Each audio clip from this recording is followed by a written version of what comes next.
Welcome to Comfy Hour number two. Waiting for my Instagram to connect because I owe them a video about kicks. So we're going to do that. Hopefully, Instagram will connect. If not, it's this checking connection. Let's see what the hell is going on. And I apparently missed a phone call. Alright, so we'll worry about the phone call later. Is this damn thing working? Did I push the button? Okay, checking connection again. Live. There we go. Okay, so Instagram, I owe you a video on kicks. So we're going to make this as short as possible. I'm also recording this on the YouTube channel so that we can get things done. So first and foremost, last night I did a live show in the cold, and I had an unfortunate incident where I stepped in dog poop. So we can't do that in here because there's no dog poop, and those shoes are currently soaking in water. Hopefully I scrubbed enough of it off so when I wash them tomorrow with the laundry, it'll all get done. Alright, anyway, so the thing about kicks, alright, you have to know the kicks that are going to work and the kicks that are going to be effective. So as we did last night, you are not going to be doing this reverse tornado kick. You are not going to be doing a tornado kick. And you are not going to be doing a jumping spinning back kick while in combat. You're also not going to do a butterfly kick. There isn't much room in here, but we're going to attempt it. Like I said, there's no room in here. And that sucked. Anyway. Keys. That outweighs me. Anyway, while you're in battle, you have to understand you're going to need to use the fights that work and the kicks that work, rather. And the thing about a kick is that you have to have that range. You have to have that power, you have to have that range. You also have to know who you're fighting. You also have to recognize the style in which you're fighting, because that is very, very important.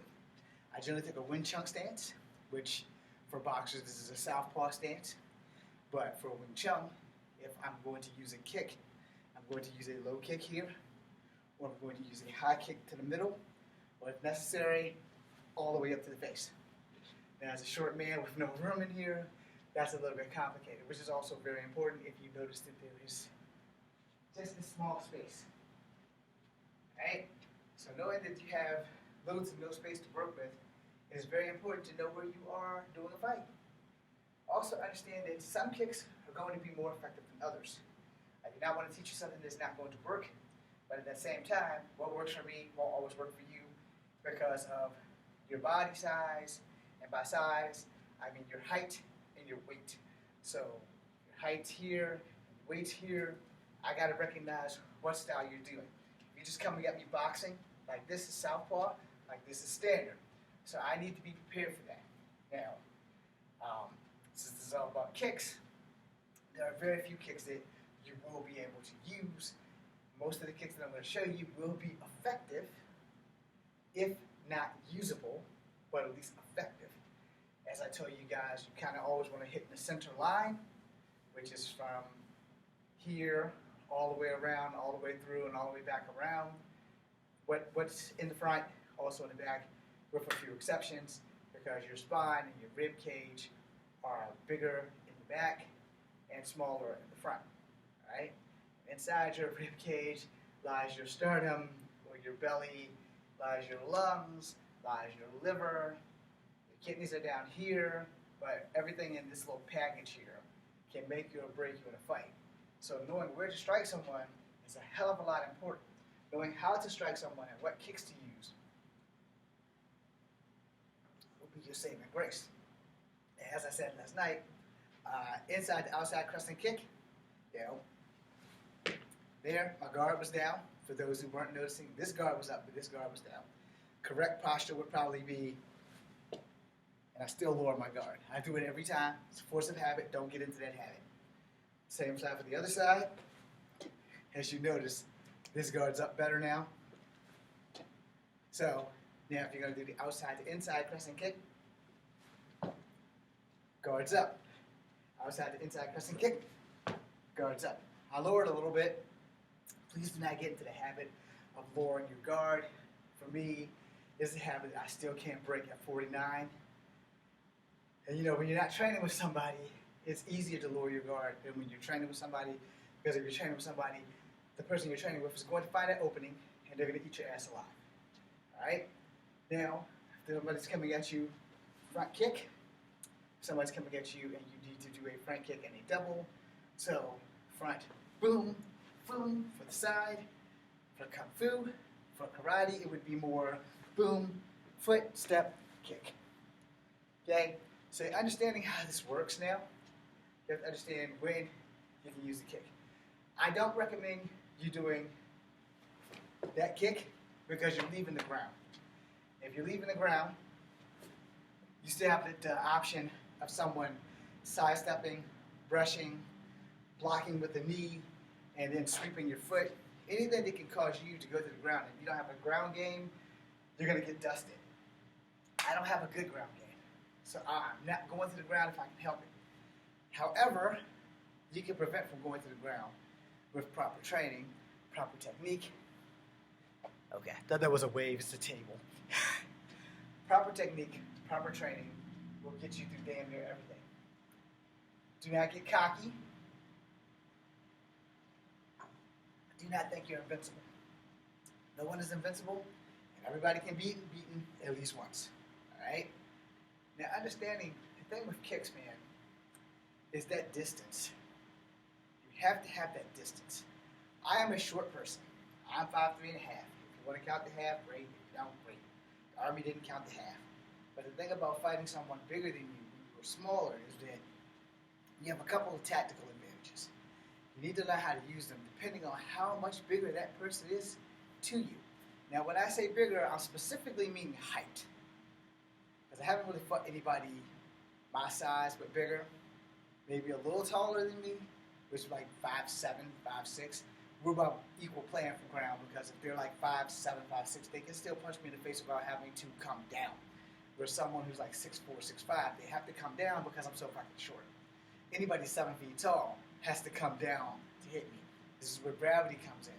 So I can block and kick, and more than likely, I'm probably going to kick them somewhere in this area or somewhere in this area.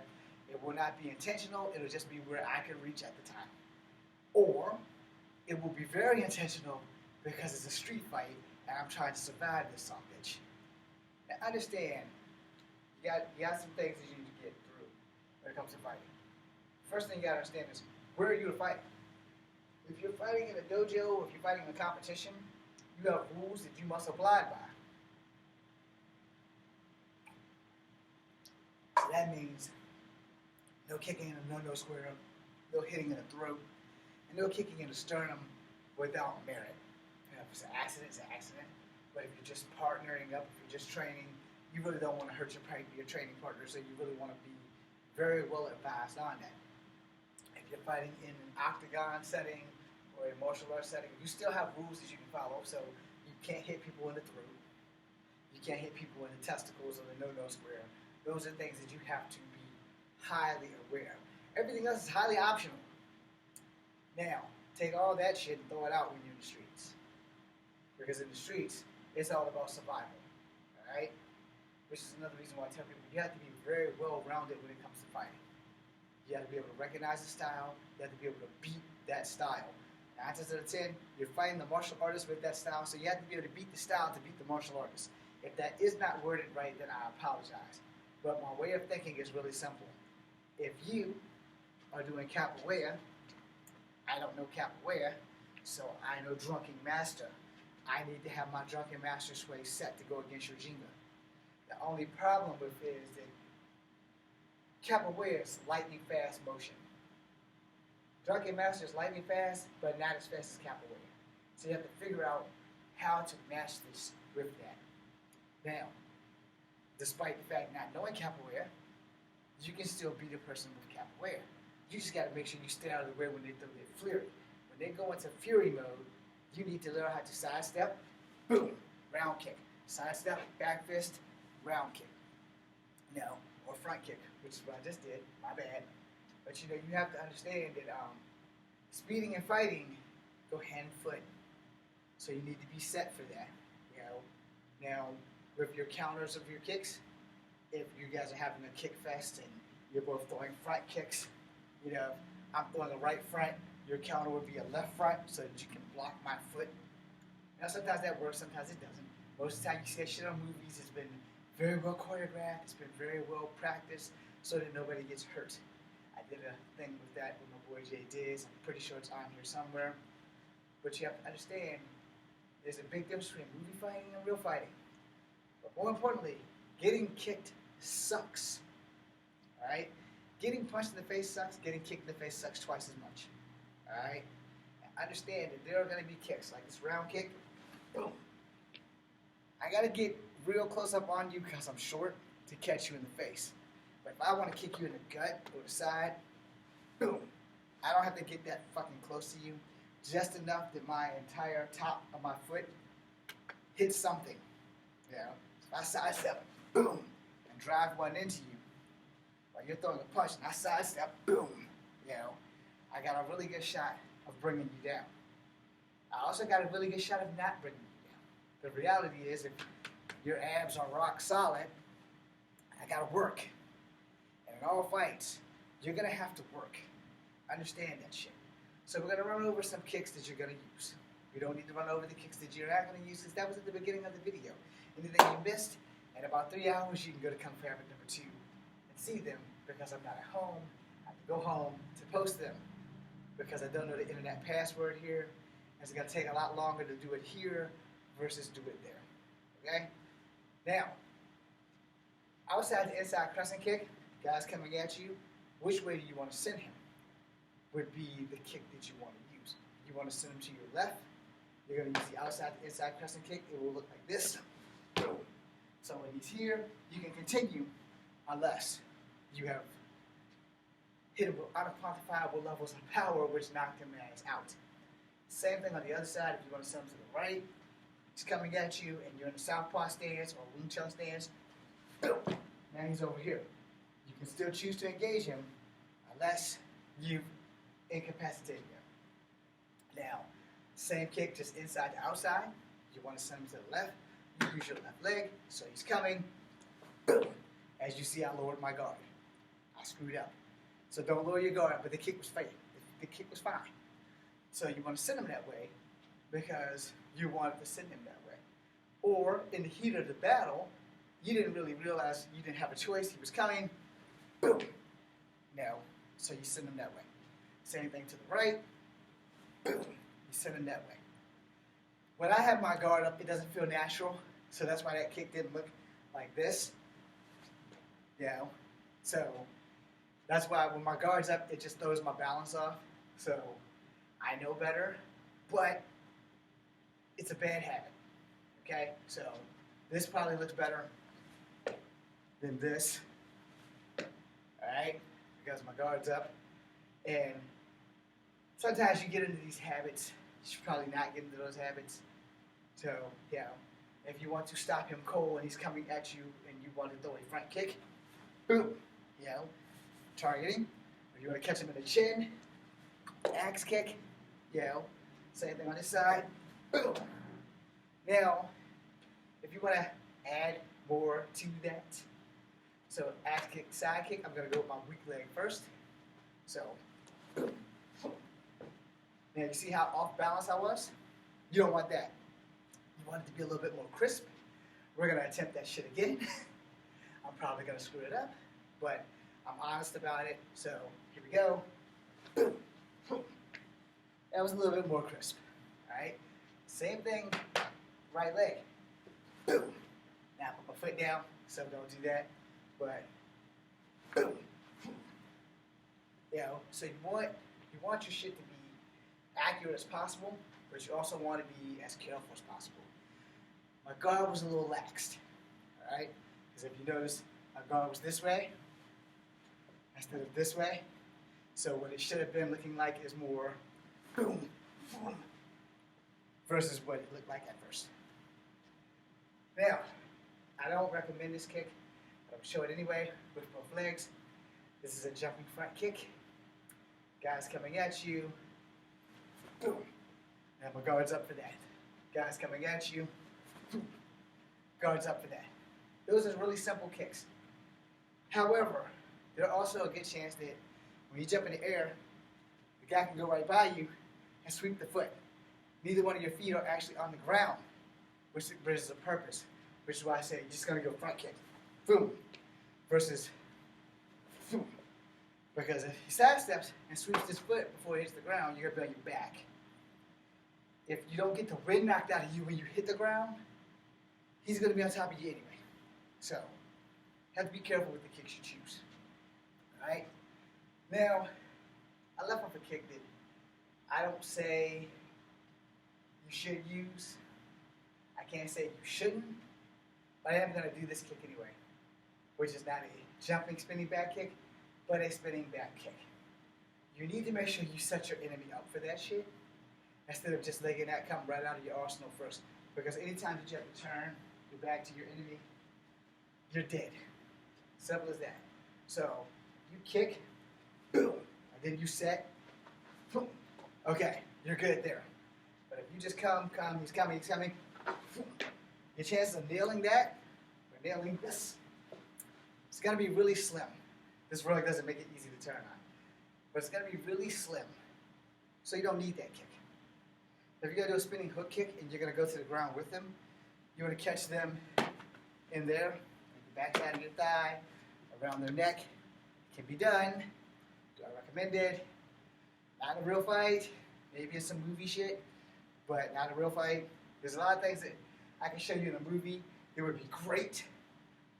Not so great in real life, because in real life, fights moves like that. In movie life, fights go slow first, speed it up in post-production or pre-production or whatever the hell you call it, before it hits the theater.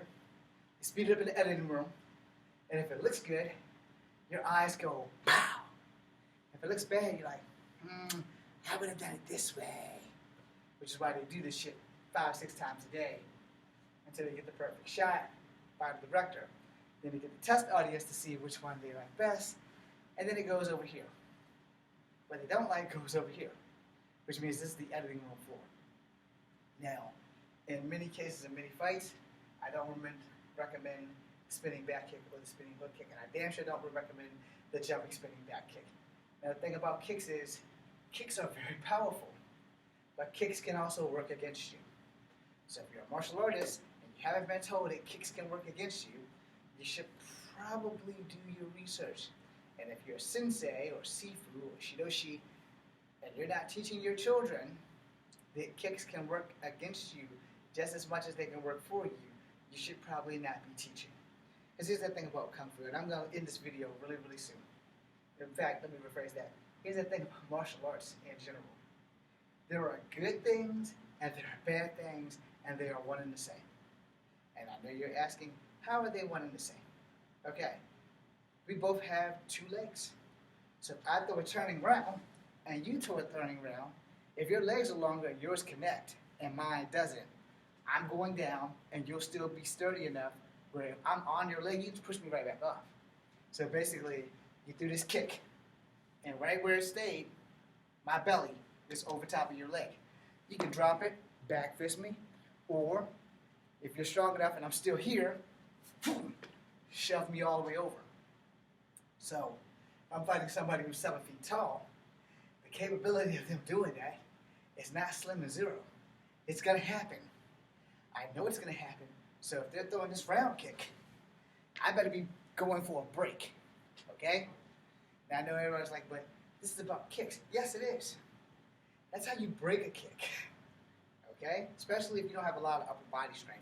You need to use their momentum against them. So you're going to throw this arm into the base of their knee. You're going to grab this arm, get it under their calf, and boom, you're going to snap that shit. They throw this powerful ass kick. If you have to absorb it, boom, you want to break their shit. Now understand, after you break the kick, sweep the foot. Because the fight's not going to stop just because you broke his leg. He might still have something left in the tank. So you're going to need to stop it completely.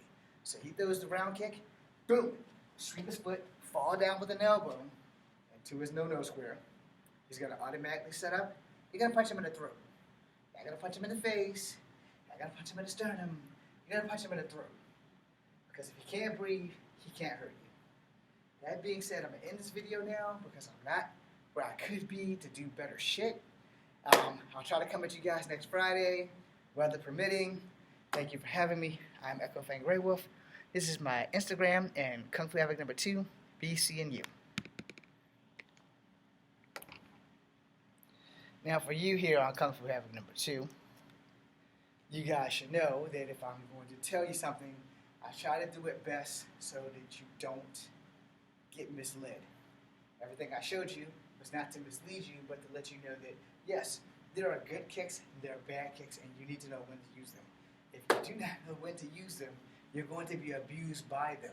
So you don't want to fall into that category of not knowing how to avoid or how to block. And you're going to need to know that shit when you get into fights. Alright? So if you get into a fight and you don't know how to block, you're going to get clocked. That being said, I'm Echo Fang Grey Wolf. This is Kung Fu Havoc number 2, BCNU. If I can find the cursor.